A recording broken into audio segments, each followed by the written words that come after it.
Welcome to the Passion Lab. We have a very special and exciting episode today. Today, we have the great opportunity to talk with my friend, Jared Macarilay. Jared, welcome. Hey, thank you for having me. I appreciate it.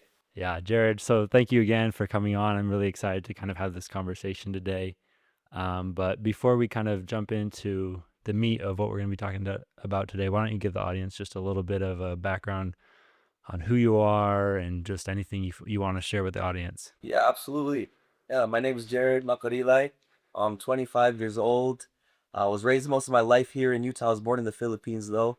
I just graduated from BYU like a year ago, and yeah, I love hanging out with my family and just spending time with them, quality time with them. Since I didn't really have much of that during college, I was kind of far away. But and yeah, one of my main things I love music, writing music, producing music. It's been a big passion of mine for a while. That's awesome. Yeah, that's what we're going to be talking about today.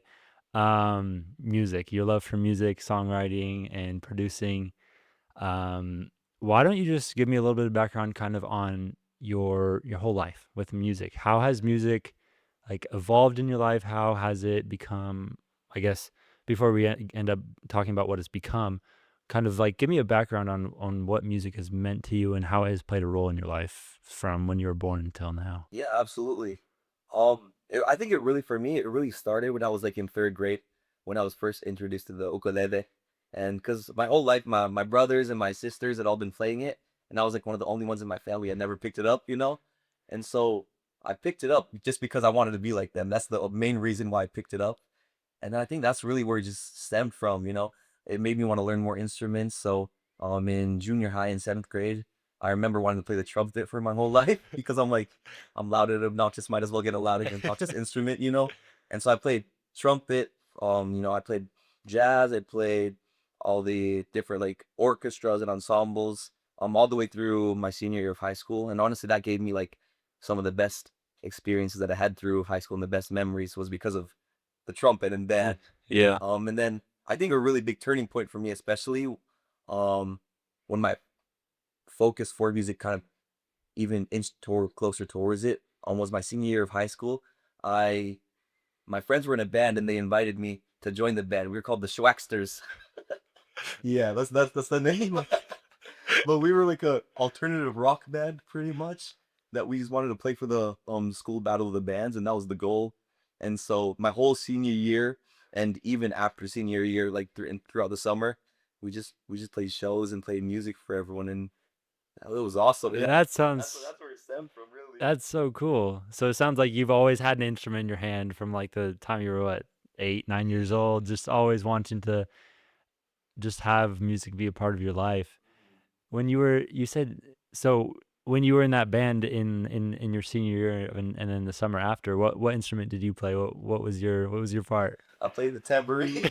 Yeah. So I was tambourine and backup vocals. Awesome. But the funny story is because they wanted to have school battle of the bands, right? And the school rule was you need to have more than 50% of your band attending the high school. Okay. And so far they only had four members. Two of them went to our school Uh-huh. and two of them didn't. So And so when they needed a fifth member, hey, one more. it's complete already. But then they needed one more, so they called me. Well, I don't know. Those guys was like, that's my family. Yeah. I love them. That's so cool. That's so cool. It sounds like music was really fun for you. It sounds like you enjoy it. You still enjoy it. Um, I guess when did you kind of shift from someone that like loved music and always had an instrument in your hand and like played other people's music and even like played in your own band to something that you felt like, hey, I kind of want to do this myself. I want to write music. I want to produce music. When did that kind of shift and what tell me about that? Absolutely. I think one of the biggest ones for me was my sophomore year of college. I had a pretty heavy class load at that time, and I really wanted to. I still needed more elective credits that I needed to take, so I wanted to make sure that I take a fun class. And I forgot how I heard about it, but I heard at BYU there was this music songwriting class, um, and I signed up, and it's very small classes, only like what's once a week every Wednesday. It was like a late class, dude, like start at 7 p.m. Oh wow. and there was only 30 people each time. But I remember I joined that class, and from the moment I walked in, the professor, his name was Garen Brett. Unfortunately, he doesn't teach at BYU anymore. I wish he still did because that man honestly changed my life. The moment I walked in there, I could feel his passion and love for music. And the class was structured that every other week we would bring an original song that we wrote Wow. and to perform for the class. And so I remember it was scary. Like even though I performed in a band before, I almost just kind of hid behind the other band members, but this time it was just me in the center. And I remember the first song I ever wrote. It was called "Rookie at Love," um, because I was, and I guess I still am. But like I remember that rock song. Probably I don't remember the lyrics. It's probably terrible, but I thought it was like the best song ever, you know. And I remember just getting notes from him and telling me he's like he loved the story behind it. He loved it. And I just remember coming back to consistency every week to show up to the class and just being surrounded by other people that were so passionate about music writing. It just kind of skyrocketed me into the next stage of what I wanted to do with it. Yeah, so that class that you said you took that sophomore year, was that the first time you ever had attempted to write music? Yeah, first time ever. What gave you, like, the courage to, like, take that class? I feel like that's a class that would deter a lot of people because it's something that is so daunting to, like, write your own original music, and then, I mean, performing it in front of a crowd of people is a whole 'nother thing no matter how many people there is. Yeah, exactly. That's a really good point. And I think what it was for me, why it didn't, scare me away is because music has always been in my family, like we talked about a little bit. But for me, I I just wanted to be able to express myself. Because I think for me that's something that songwriting has allowed me to have kind of a voice to for myself to kind of just have of an outlet to really become myself.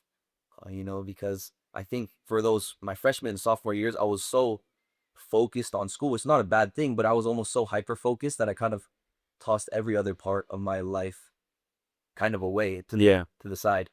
And so I think I wanted to take this class because I think for me it was a chance for me to be able to kind of recenter on me as a whole, not just me as Jared the student.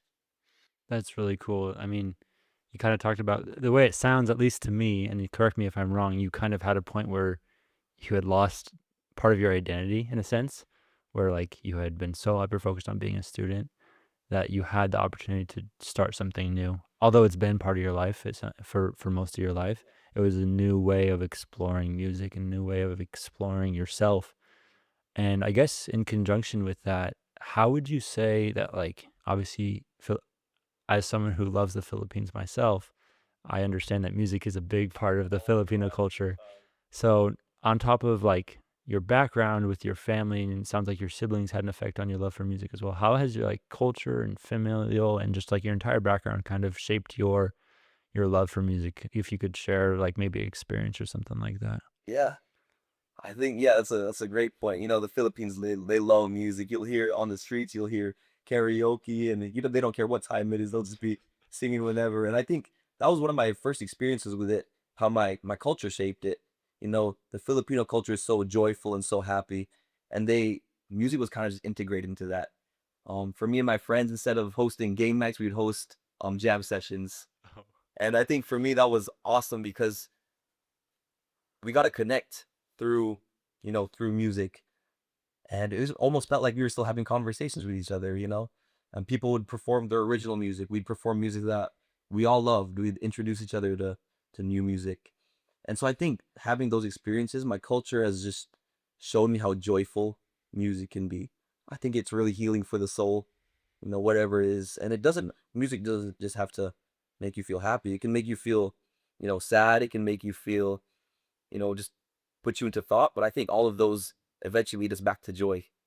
And I think that's what's so great about music and tying that with my culture. It's ultimately just brought me back to being happy and being joyful. That's so great, yeah. As someone who was blessed with the opportunity to go to the Philippines as a missionary, that was something that was kind of, I guess, foreign to me. Like, I'd always appreciated music and kind of listened to it as a casual individual, but, like, when you see someone else's love for music and, like, especially an entire culture's love for music, it changes you in a way. And I often remember being in group settings where there was a song going on, And I would always talk to someone, and you said, if you watch the Americans in the crowd, they're not really moving, but if you watch the Filipinos, they're bopping their heads. They're always doing something, whether it's a quiet song or a loud song, no matter the vibe of the song, like, they're always, like, kind of along with the beat, and they just you can tell how ingrained it is in, like, their culture, and so that's something I really also appreciated about the Philippines and about, I guess, like, the way they love music, and yeah. Um, I guess take me back into, like, I guess, the evolution of your songwriting from that first class till, like, now, I guess. Like, what has that looked like? How have you seen yourself grow the most? What has changed, I guess, from that first time you wrote, Rookie at Love to now where you're creating music on your own? Yeah. I think for me, something that personally I've seen the biggest growth from that first song, like we said, Rookie at Love, to where I'm at now. I think I haven't been as afraid to be more vulnerable. Oh man, I think it comes from that professor, Garen Brett, like I mentioned. I think the greatest advice, I still hold this as the greatest advice that I ever received, not just in music writing, but really like one of the best advice that I've ever received in my life. He told me often, he goes, the most the most personal things are usually the most universal. Hmm, And that was super powerful to me because those first songs, even though I thought they were personal, I could tell that I was holding a part of myself back, that I wasn't willing to, really let people take a step into my life. I kind of wanted it to write from their perspective. But then as I've grown now, I've allowed people to really just welcome them into my perspective to see how I see things and to not be afraid to be personal because those things, like Garen said to me, are always going to be the most universal. hmm. And I've been less afraid to share about who I am through my music now, which is I'm very grateful for because that was a big barrier I had to overcome. That's so great. I think a lot of forms of self-expression, whether it be writing music, writing in a journal, or poetry, or any form of, like, self-expression in art, I think all when it's done at its finest, it's always done with I guess, a moment of vulnerability. Absolutely. And so it allows us to open up and be able to see parts of ourselves that we might not have even known that were there. There's been times, at least for myself, that when I'm journaling, I'm like, "Oh, I didn't even know I felt that." Like, I didn't know, like, I just wrote that on the page, but I didn't know that's the way I felt. And I guess for you, when writing music, what is, like, an example of, like, maybe a song you've written, shared with someone else where you were a bit nervous or had a little bit of self-doubt, where you shared it and it ended up being validated by another person and someone showed appreciation for that? Could you share an example of, like, how, I guess, self-doubt turned into actually something that was, like, a really constructive experience for you? Absolutely. I think I think one is a song that I've actually written recently. So I kind of wrote it from a perspective from me. Because one day eventually you want to become a parent.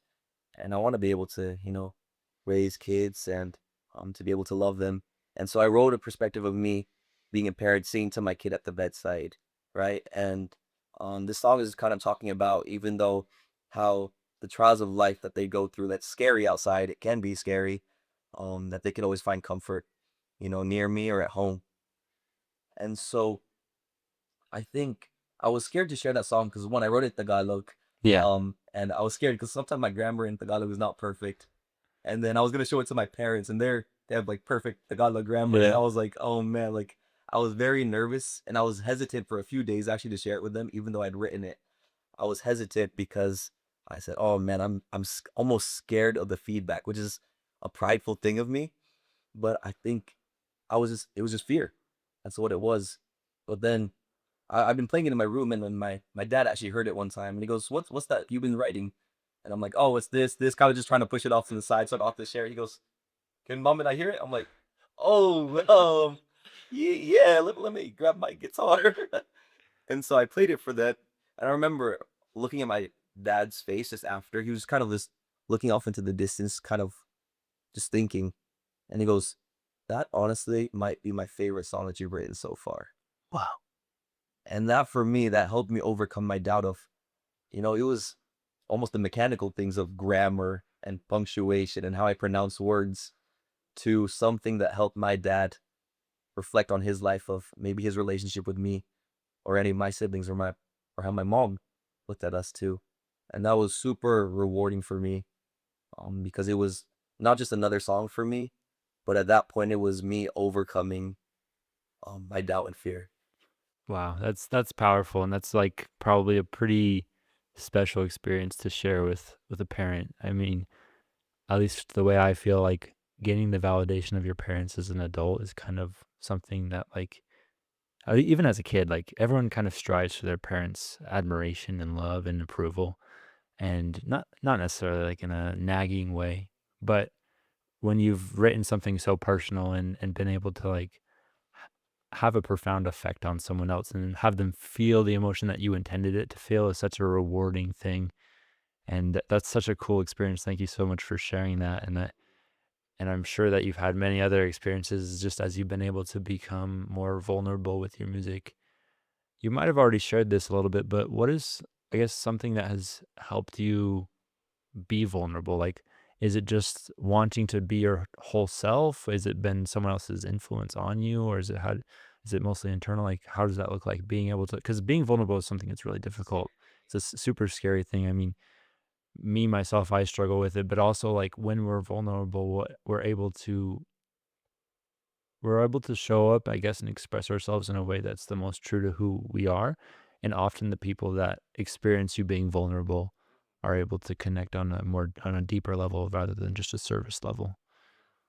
So I guess like how have you been able to work past like the barrier of wanting like I know you expressed that you wanted to and then you eventually did, but what helped you break through that wall of like not wanting to, but also wanting to and then doing it? Yeah, that's a great question. I don't always feel the most qualified to answer questions like this because of it's something I battle with every single day. Like, I'll go on a streak of, a few songs I'm proud of, and then I come back like a day later, I'm like, wow, those were very shallow and very, not me. And Hmm. so, I just tossed them to the side for a while. One thing I think that I needed to become more vulnerable was a mindset change. I was so focused for the longest time, maybe like the first year I was writing music, I was focused on what are people going to think of this song? Hmm. And I'm still guilty of that sometimes. But I remember I needed a mindset change. And for me, I really believe in a God that put us on this earth to so that we could create, Hmm. that we could experience the joy of creation, that we can experience the joy of sharing our creation with others. And I think I needed to remember that we were put here to create so that we could share it with others. But not just to share it with others, but so we could make something that we're proud of. Yeah. And I think for me, one of the biggest things that helped me move past that barrier of not being vulnerable was to write songs, not for other people, but to write them for me. I haven't been quoting him a lot, but Garen, Yeah. my professor, he told me, at the end of your life, when people look at your lyrics, they take away all the production, all the music behind it, and they just look at your lyrics. What will they learn about you as a person just through your lyrics? And as I've thought about him teaching me that, I remember just learning that I want to write things that I'm proud about and that make me happy to listen to and to write. And so it helped me become more vulnerable because I wasn't trying to please other people anymore, but I was just trying to, you know, please the songwriter inside of me, but not even just the songwriter inside of me, but just me as a human. Yeah. Because I think stories are meant to be shared. That's So yeah. That's awesome. I think that's something that a lot of people could learn from because in our everyday life, no matter whether it's a hobby of ours or just life in general, being vulnerable and sharing things that are meaningful to us can seem really scary. And that's something that like will never really become easy, no matter how many times you do it. But I think I love what you said when you shared that you want to, I guess, appease your belief that God put you on earth to be a creator and to create in a way that is not only appealing to him, but also appealing to yourself and fulfills, I guess, part of your own personal mission. And that helps you become a more true version of yourself. So I think that's so cool. And I think that's kind of been evident in this conversation that we've been having. Um, I guess outside of your music, who inspires you the most when you write music? Like, if you do you take inspiration from a specific artist or certain like genre of music? What inspires you? I guess beyond just like it sounds like your lyrics are very inspired by your internal thoughts and who you are and who you want to become. But as far as like the actual music itself and the meat of be, past the lyrics, what helps you? Yeah, honestly, I'm just inspired by like, everyday life sounds. I love there's this one video of Billie Eilish and she was on vacation and she just heard like the sound of like the crosswalk, like the do. And so I remember her and her brother just recorded that and put that into a song. Oh, really? I just love when stuff like that. I think I'm really inspired by, you know, real life sounds. Whether it be like, you toss birds onto the track or you just toss like a recording of someone's conversation in the background of it. I think that's something that's so inspiring because it's human. Yeah. Uh, I love when music is not overly perfect. Yeah. When it's not just everything's in the perfect spot. I like sometimes when things are syncopated and things are offbeat Yeah. because I could just tell a human wrote it. And so I think I'm really inspired by the imperfections of my life and the imperfections of the world. And so in my music, I really try to integrate a lot of organic sounds into it. But I'll mix that with, some R&B, some, island pop reggae or whatever it is, and something just to make it unique to myself. Huh. That's awesome. I think that's so cool not being able so at least within the music world, so many artists are so meticulous and take 2, 3 years just to create one album that is 10, 12 songs long, and it's like it's really good. Oh yeah. And you can tell that they put a lot of work into it, but I often think that like things like that where you're raw and you can tell like, hey, this wasn't like overly thought about. It was just made. And at least for me, someone who comes to mind is an artist that I really love is Tyler the Creator. Oh yeah. So if you look at his last two albums, you see Chromacopia, Uh-huh. which is one of those albums like his past albums he took 2, 3 years, That's crazy. and like every song perfectly blends into one another, and like it's so thought over, and it was so meticulously taken care of to produce such an amazing album. But I listened to an interview that he did right before he released his next album, which was done within like a couple months of his last album coming out. I want to say his Chromia came out in like October ish, and then within the year he had already produced another album, which like he's never done. Oh, I know. Yeah. And I listened to him talk in like a kind of like a after he released it, and he's like, I was so sick and tired of like the meticulousness of like Chromacopia and everything I've done up to this point that I just like made it and was like, yep, it's good. And like there's something refreshing about both of those albums, but you can tell that like the difference between one and the other and like they're both quality and you can both appreciate them in different ways. So I think when you share that you are just like while you probably could spend hours and hours more on what you've already created to maybe perfectly line up every little thing, I think that the way you create in making it raw and making it something that is yourself and human is so beautiful.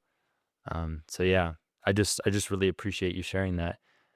Um, with your songwriting, is this something? This is, I guess, something that I'm naive about. Is this something you share with the world? Is this something for now you're just keeping to yourself? Yeah, I think, it's something that I do want to share with the world eventually. But, I need to take my own advice and sometimes not be so meticulous about everything I create. Because I think something that I struggle with is perfectionism as well. Like we talked about a little bit. And even though I like those things, sometimes I catch myself where I'm so focused. I'll look on like maybe it's like an 8 bar loop for hours and I haven't moved on from it. And I think that's something that's holding me back that I want that's from sharing with the world. But the goal is definitely there's something to, share. Cause like I said, I think stories are meant to be shared. And I feel like a lot of people have voices and stories that need to be shared. Um, and so that's something I'm working on very soon here, just to start slowly kind of just trickling it out Yeah, to the public. that's awesome. Well, I will be the first to be there. Free save, follow everything. I'll be there. I'll be listening from day one. So you can know I'm really excited. I guess one final question before we get to like the very last question of the episode. what is something that you're working on outside of music that gets you excited? I know right now you're in PA school, but like, and you're not in PA school, but you're getting ready to Right. probably go to PA school and you're working on music. What's something outside of that, or something that maybe it's not even a hobby or something that you find joy in when maybe music isn't fulfilling you and you're tired from work or whatever? What is something that's kind of filling your cup right now?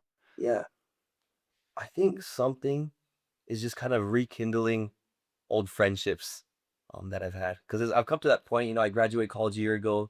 I have a lot of friends that are traveling for just traveling with their spouse to go see the world or entering grad schools or moving back home.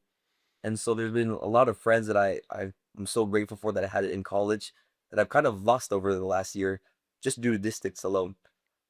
And but it's been fun to be able to just kind of rekindle those friendships, look back at old memories and create new ones. And even like, my little sister, she's got back from her mission like a month ago. And so catching up with her has been awesome. And then I live at home right now, just as I'm saving up for school. So catching up with my parents, because 4 years I didn't live with them. I saw them. There's some months I didn't really see them because I was so focused at school. At least I tried to be focused. Yeah. But just rekindling,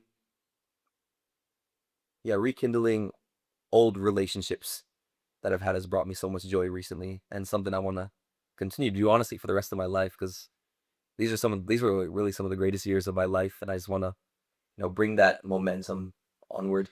That's awesome. That's such a beautiful thing to think about and just to do. Just because I mean, those people at the end of the day, no matter what we do for work or jobs or hobbies or passions, whatever we have going on in life, like people at the end of the day is what's there. Absolutely. And I think it's such a amazing thing that you're doing, just prioritizing those people in your life because it can be hard.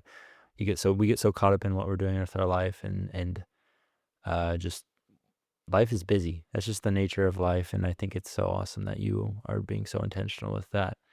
And I guess the final question that I have for you is, I guess, an open opportunity just to share your advice to anyone listening who might be a little bit scared to pursue something that they have loved for a long time, but have been scared to write music or paint or do anything, any passion out there that they have been thinking about.